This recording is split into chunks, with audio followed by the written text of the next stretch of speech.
A very good morning to everyone. सुबह की चाय के साथ 10 इम्पॉर्टेंट करंट अफेयर सेशन में आपका स्वागत है। आज दिनांक है 19 मार्च 2021। तो चलिए आज के सभी इम्पॉर्टेंट करंट अफेयर्स देख लेते हैं। पहला प्रश्न है, नेशनल सिक्योरिटी गार्ड एनएसजी का नया महानिदेशक किसे नियुक्त किया गया है? तो एनएसजी का नया महानिदेशक नियुक्त किया गया है एमए गणपति को, जो स्थान लेंगे एसएस देसवाल का। अब बात करते हैं नेशनल सिक्योरिटी गार्ड के बारे में, एनएसजी के बारे में।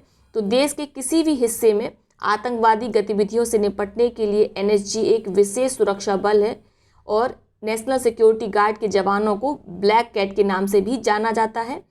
इसकी स्थापना 22 सितंबर 1986 को नेशनल सिक्योरिटी गार्ड एक्ट 1986 के तहत हुई थी, याद रखेंगे। ठीक है, आप जानते हैं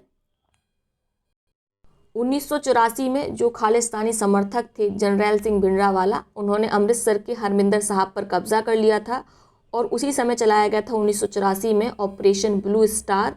और इसी दौरान इस तरह के फोर्स की आवश्यकता महसूस हुई सरकार को कि यदि एक स्पेशल फोर्स होती तो यह मामला आसानी से सुलझ जाता। ठीक है, तो याद रखेंगे और आप समझ गए होंगे नेशनल सिक्योरिटी गार्ड का महत्व भी। अगला प्रश्न देखते हैं, फेडरेशन कप सीनियर राष्ट्रीय एथलेटिक्स चैंपियनशिप की 3000 मीटर की स्टीपल चेज में 8 मिनट 20.2 सेकंड के नए राष्ट्रीय रिकॉर्ड के साथ किसने गोल्ड मेडल जीत लिया है? तो कल ही हमने आपको बताया था फेडरेशन कप सीनियर राष्ट्रीय एथलेटिक्स चैंपियनशिप का आयोजन कहाँ किया जा रहा है? पटियाला में किया जा रहा है और इसमें 300 मीटर की स्टीपल चेज में गोल्ड मेडल हासिल किया है अविनाश सांबले ने। मात्र 8 मिनट 20.2 सेकंड में इन्होंने यह रिकॉर्ड बनाया है, याद रखेंगे, मोस्ट इम्पॉर्टेंट है। साथ ही कल हमने आपको अन्नू रानी के बारे में भी बताया था, ये उत्तर प्रदेश के मेरठ से हैं और इन्होंने इस चैंपियनशिप में गोल्ड मेडल हासिल किया है भाला फेंक के लिए। साथ ही कल हमने आपको धनलक्ष्मी के बारे में बताया था, इन्होंने भी गोल्ड मेडल पाया है 100 मीटर की रेस के लिए। ठीक है, तो तीनों नाम याद रखेंगे। अगला प्रश्न देखते हैं, दुनिया के किस देश ने दुनिया का सबसे बड़ा तैरता हुआ सौर फार्म यानी फ्लोटिंग सोलर फार्म बनाने की घोषणा की है? तो उस देश का नाम है सिंगापुर। आप जानते हैं सिंगापुर विश्व के सबसे छोटे देशों में से एक है, लेकिन ये कार्बन डाइऑक्साइड CO2 का बहुत बड़ा एमिटर है। इसीलिए अपने ग्रीन टारगेट को पूरा करने के लिए, क्लाइमेट चेंज से लड़ने के लिए दुनिया का सबसे बड़ा सोलर फार्म बनाएगा कौन? देश सिंगापुर। याद रखेंगे, टारगेट रखा है 2025 तक यह बनकर तैयार हो जाएगा। अब बात करते हैं भारत के फ्लोटिंग सोलर पार्क की। तो अभी तक जो सबसे बड़ा है वह है तेलंगाना का राम सागर प्रोजेक्ट। ठीक है, इसकी क्षमता 100 मेगावाट है, इसको याद रखिएगा। साथ में भारत ने एक महत्वाकांक्षी लक्ष्य तैयार किया है जो 2023 तक बनकर तैयार होगा। इसमें जो मध्य प्रदेश की नर्मदा नदी है वहाँ पर ओंकारेश्वर पावर प्लांट पर 600 मेगावाट का सोलर फ्लोटिंग पार्क बनाया जाएगा। तो इसको जरूर याद रखिएगा, साथ में याद रखिएगा 2023 तक क्षमता 600 मेगावाट है। पावर प्लांट किसके ऊपर यह बनाया जाएगा, किस डैम के ऊपर बनाया जाएगा? तो ये बनाया जाएगा ओंकारेश्वर पावर प्लांट पर। ठीक है, NTPC इसको बनाएगी। अगला प्रश्न देखते हैं, टाइम मैगजीन के फ्रंट कवर पर जगह पाने वाले पहले ट्रांसजेंडर बन गए हैं। तो टाइम मैगजीन पर फ्रंट पेज पर जगह पाना एक बहुत गौरव की बात है। तो ये पहले ट्रांसजेंडर बन गए हैं एलियट पेस। ठीक है, मोस्ट इम्पॉर्टेंट, ये ज़रूर किसी न किसी आगामी परीक्षा में पूछ लिया जाएगा।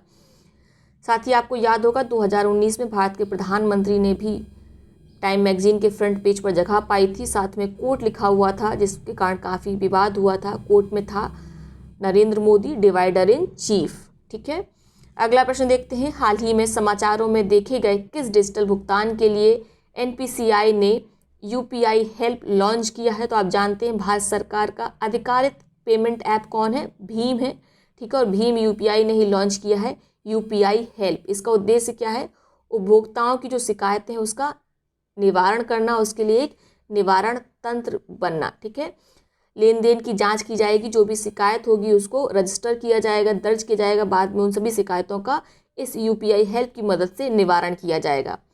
अगला प्रश्न देखते हैं, कौन सा देश रूस को पीछे छोड़ते हुए विदेशी मुद्रा के मामले में दुनिया का चौथा बड़ा देश बन गया है? ठीक है, तो हाल ही में RBI ने आंकड़े जारी किए थे कि 5 मार्च तक जो भारत का विदेशी मुद्रा भंडार है वह $580.3 बिलियन है। ठीक है, और अब विदेशी मुद्रा भंडार के मामले में भारत विश्व का चौथा बड़ा देश हो गया है, इसने पीछे छोड़ दिया है रूस को। ठीक है, पहले नंबर पर कौन सा देश है विदेशी मुद्रा के मामले में? तो विदेशी मुद्रा भंडार के मामले में शीर्ष पर है चीन, फिर है जापान, फिर है स्विट्जरलैंड और चौथे नंबर पर हो गया है प्यारा भारत। याद रखेंगे। अगला प्रश्न देखते हैं, इसको ज़रूर याद रखिएगा, ये पूछा जा सकता है। प्रतिवर्ष राष्ट्रीय टीकाकरण दिवस कब मनाया जाता है? तो इसको ज़रूर याद रखिएगा। ठीक है, कोरोना के कारण ये जो राष्ट्रीय टीकाकरण दिवस है वो महत्वपूर्ण हो जाता है और कई तरह के जो सघन प्रोग्राम चलाए जा रहे हैं कोरोना वैक्सीन को देने के लिए, इसीलिए टीकाकरण दिवस याद रखना ज़रूरी है। यह मनाया गया था या प्रत्येक वर्ष मनाया जाता है 16 मार्च को। इसे पहली बार कब मनाया गया था? इसे पहली बार मनाया गया था 1995 में। 16 मार्च को ही शुरू किया गया था, क्योंकि 1995 में शुरू किया गया था सघन पल्स पोलियो कार्यक्रम और 16 मार्च 1995 को पहली ओरल वैक्सीन दी गई थी। ठीक है, इसीलिए इम्पॉर्टेंट है। और साथ में आप याद रख सकते हैं जो ये राष्ट्रीय टीकाकरण दिवस है, इसे राष्ट्रीय प्रतिरक्षण दिवस के रूप में भी मनाया जाता है। पहली बार कब मनाया गया था? याद रखेंगे 1995 में। इसी समय शुरू किया गया था पल्स पोलियो कार्यक्रम और 16 मार्च को पहली खुराक दी गई थी पल्स पोलियो की। अगला प्रश्न देखते हैं, किस मंत्रालय ने अखिल भारतीय पर्यटक वाहन प्राधिकरण और परमिट नियम 2021 पेश किया है? तो ऑब्वियस सी बात है, यह किसके द्वारा पेश किया गया होगा? सड़क परिवहन और राजमार्ग मंत्रालय के द्वारा अखिल भारतीय पर्यटक वाहन प्राधिकरण और परमिट नियम 2021। ठीक है, तो जो पर्यटक वाहन ऑपरेटर हैं उनके लिए इसमें नियम बनाए गए हैं। कहा गया है कि जो परमिट है वह 3 साल के लिए वैध होगा, हर 3 साल में रिन्यू कराना होगा। तो सिंपल सी बात है, परमिट संबंधी नियम इसमें दिए गए हैं, जो किन से संबंधित हैं? जो पर्यटक वाहन ऑपरेटर हैं उनसे संबंधित हैं। अप्रैल 2021 से यह लागू हो जाएगा, तो ये भी याद रख सकते हैं। अगला प्रश्न देखते हैं, केंद्रीय रिजर्व पुलिस बल के नए महानिदेशक के रूप में किसे नियुक्त किया गया है? तो हाल ही में एपी महेश्वरी के स्थान पर सीआरपीएफ केंद्रीय रिजर्व पुलिस बल के नए महानिदेशक को नियुक्त किया गया है कुलदीप सिंह को। याद रखेंगे।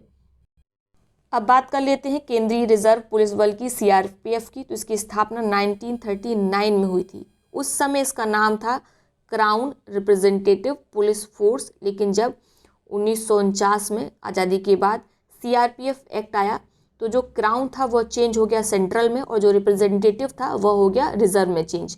तो जो शॉर्ट फॉर्म था वह तो सीआरपीएफ ही रहा, लेकिन इसका फुल फॉर्म चेंज हो गया। पहले था क्राउन रिप्रेजेंटेटिव पुलिस फोर्स और अब हो गया है सेंट्रल रिजर्व पुलिस फोर्स। ठीक है, साथ ही आप जानते हैं जो सीआरपीएफ है, केंद्रीय रिजर्व पुलिस बल है, वह भारत की सबसे बड़ी सशस्त्र बल सेना है। ठीक है, और यह गृह मंत्रालय के अंतर्गत काम करती है, तो इसको ज़रूर याद रखिएगा। अगला प्रश्न है, हाल ही में चर्चा में रहा national institute of pharmaceutical education and research किस राज्य में स्थापित किया गया था? तो हाल ही में जो देश के 7 national institute of pharmaceutical education and research हैं, इनको राष्ट्रीय महत्व का टैग देने के लिए एक विधेयक लोकसभा में पेश किया गया, जिसके कारण यह इंस्टीट्यूट चर्चा में आ गए।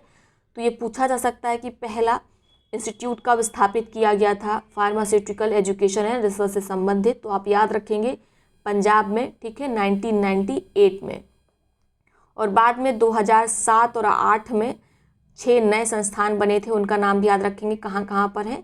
तो एक है हाजीपुर में, हैदराबाद में, कोलकाता में, रायबरेली में और गुवाहाटी में। ठीक है, तो इनको याद रखिएगा, हो सकता है पूछ लिया जाए। इनको राष्ट्रीय महत्व का टैग देने के लिए एक बिल पेश किया गया है लोकसभा में, इसीलिए ये इंस्टीट्यूट चर्चा में है। अगला प्रश्न देखते हैं, my life in full work family and our future किस भारतीय का संस्मरण है? यह संस्मरण है इंदिरा नूई का। ठीक है, इंदिरा नूई भारतीय अमेरिकी हैं, अर्थात भारतीय मूल की अमेरिकी हैं और ये अमेरिका में अभी रह रही हैं। ये 12 साल तक पेप्सिको की सीईओ भी रही हैं। साथ ही कुछ दिन पहले ही मैंने आपको बताया था कि कुल 9 महिलाओं को national women hall of fame में शामिल किया गया, जिसमें से 3 का नाम मैंने आपको बताया था, क्योंकि उनका 3 का नाम ही आपको याद रखना था। उसमें एक इंदिरा नूई भी थी, दूसरे नंबर पर मिया हम थी और मिशेल ओबामा थी, तो इसको भी याद रखेंगे। साथ में याद रखेंगे जो ये my life in full work family and our future, ये संस्मरण है इंदिरा नूई का। क्लियर हो गया। तो ये हो गया आज के प्रश्न। अब देख लेते हैं आज के उन प्रश्नों को जिनका जवाब आप कमेंट बॉक्स में देंगे। तीनों प्रश्नों का जवाब एक ही कमेंट में लिखिएगा ताकि आपके कमेंट को पिन किया जा सके। जिसका जवाब सही सटीक होगा सबसे पहले आएगा, उसके कमेंट को पिन किया जाएगा, साथ में उसका नाम अगले वीडियो में लिया जाएगा। पहला प्रश्न है, संसदीय समिति ने सरकार से पॉक्सो एक्ट के तहत किशोर की उम्र 18 वर्ष से घटाकर कितने वर्ष करने की सिफारिश की है। आपके विकल्प हैं 16 वर्ष, 14 वर्ष, 15 वर्ष या इनमें से कोई नहीं। दूसरा प्रश्न है, हाल ही में 7 वर्षीय बच्चे ने अफ्रीका के सबसे ऊंचे पर्वत किलिमंजारो को फतेह करने का रिकॉर्ड बनाया है। आपके विकल्प हैं विराट चंद्रा, ऋचा शक्ति, विभा तिवारी या इनमें से कोई नहीं। तीसरा प्रश्न है, हाल ही में समाचारों में देखा गया भारत में शत्रुंजय हिल्स आरक्षित वन क्षेत्र कहाँ स्थित है। ज़रूर याद रखना है इसको। आपके विकल्प हैं गुजरात, उत्तराखंड, हिमाचल प्रदेश या सिक्किम। तो आप इन तीनों प्रश्नों का जवाब एक ही कमेंट में लिखिएगा। अब देख लेते हैं आज के उन पिछले प्रश्नों को जिनका सबसे पहले सही सटीक जवाब दिया गया ब्रजेंद्र कुमार सन्नी जी के द्वारा, और उनके कमेंट को ऑलरेडी पिन किया जा चुका है। पहला प्रश्न था, भारत का पहला केंद्रीकृत वातानुकूलित railway terminal centralised air condition railway terminal किस शहर में स्थापित किया जाएगा। तो इसकी स्थापना की जाएगी बेंगलुरु में, और इस टर्मिनल का नाम रखा जाएगा किसके नाम पर, भारत के महान इंजीनियर एम विश्वेश्वरैया के नाम पर। ठीक है, तो नाम याद रखेंगे। क्या है ये, centralize air condition railway terminal है, भारत का पहला है, इसीलिए इम्पॉर्टेंट है। ठीक है, इसे कहाँ स्थापित किया जाएगा, बेंगलुरु में, और इसका नाम होगा भारत के महान सिविल इंजीनियर एम विश्वेश्वरैया के नाम पर। क्लियर। अगला प्रश्न है, हाल ही में किस फुटबॉलर ने 770 गोल दागकर एक रिकॉर्ड बनाया है। ऐसा करने वाले वे पहले फुटबॉलर बन गए हैं। तो इनका नाम है क्रिस्टियानो रोनाल्डो। ठीक है, ये ब्राज़ील के पेले का इन्होंने रिकॉर्ड तोड़ा है, कुल 770 गोल दागकर। ठीक है, और ऐसा करने वाले वे विश्व के पहले फुटबॉलर बन गए हैं। तो इनको भी याद रखिएगा, मोस्ट इम्पॉर्टेंट हो जाता है। अगला प्रश्न है, स्टॉकहोम की रक्षा थिंक टैंक सिप्री की रिपोर्ट के अनुसार भारत में 2011-15 और 2016-20 के बीच हथियारों के आयात में कितने प्रतिशत की कमी आई है। मोस्ट इम्पॉर्टेंट, तो कुल 33% की कमी आई है 2011-15 और 2016-20 के बीच हथियारों की आयात के मामले में। ठीक है, आपको याद होगा हाल ही में गृह मंत्रालय ने एक लिस्ट जारी की थी जिसमें 101 रक्षा उपकरण थे, और ये कहा गया था कि 2024 तक इन रक्षा उपकरणों को भारत आयात नहीं करेगा बल्कि स्वदेश में ही, अपने देश में ही विकसित करेगा। ठीक है, तो ये हैं आज के सभी important current affairs. I hope video आपको पसंद आया होगा। वीडियो यदि आपको पसंद आया तो वीडियो को लाइक करें, साथ ही अपने मित्रों सहपाठियों के साथ इसे शेयर करना बिल्कुल ना भूलें। बहुत बहुत धन्यवाद।